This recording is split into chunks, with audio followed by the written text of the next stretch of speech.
how long is adequate to stay on LDN? That's an interesting question.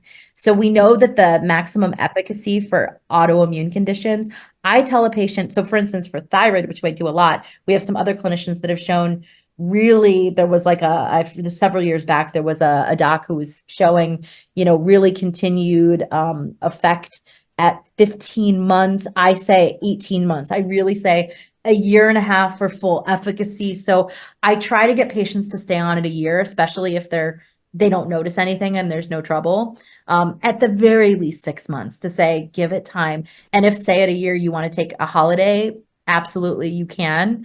Honestly, it's up to 18 months, especially for skin conditions. We usually say at least a year for like psoriasis and eczema.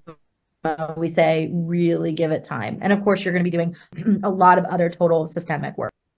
To add to that, I know, Sarah, you touched on this earlier in the call or in the webinar about people who get off of it and then they come back. We see that very frequently with LDN. They'll be like, I'm fine. I don't need it anymore. Everything's going great.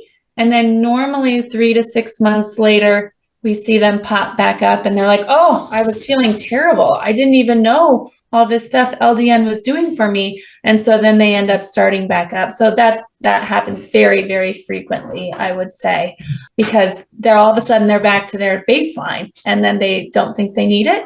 And sometimes that's a good time for a holiday. And then they usually come back around.